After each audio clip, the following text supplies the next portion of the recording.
Thirukkural True Stories, story number 2, An Engineer Called God.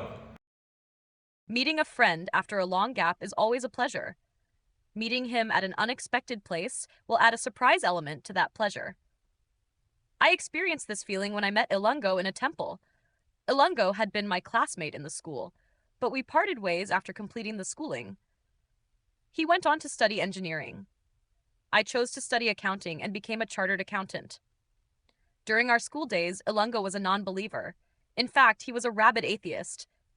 He would often enter into fierce arguments with us, the believers, over the existence of God. Ironically, both his parents were pious people with a deep and abiding faith in God. Perhaps the obsessive devoutness of his parents made him move in the opposite direction.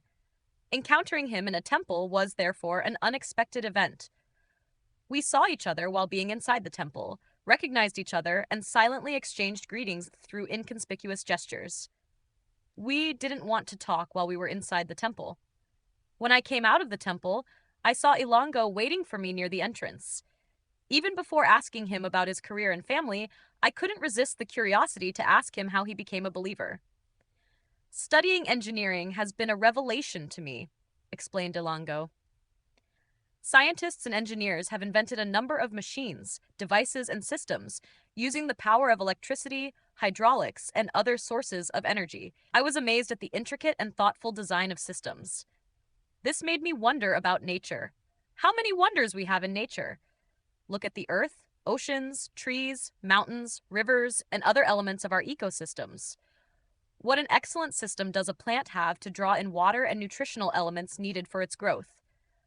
Then we have various living things ranging from the tiny bacteria to the mighty human beings. Consider the human body. What an amazing structure we have in our physique.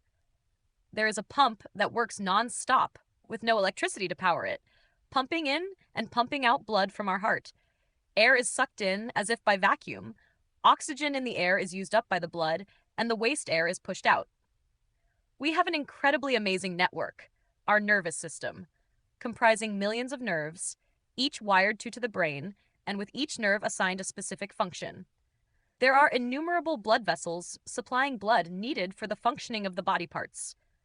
We have a digestive system, immune system, purification system, decontamination system, draining system, and whatnot.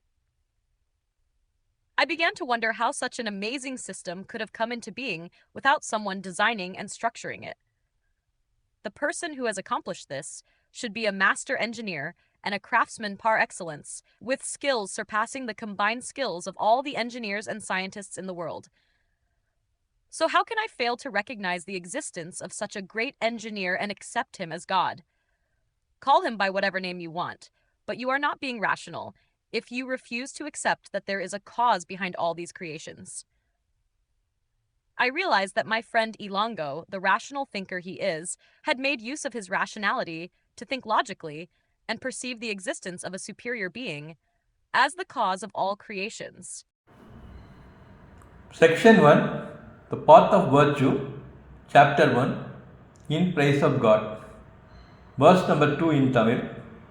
கற்றதனால் ஆய பயன் என்கொல் வாலறிவன் நற்றாள் தொழார் எனின். Meaning, what is the use of education if it doesn't make us bow to the Supreme Being? Thank you.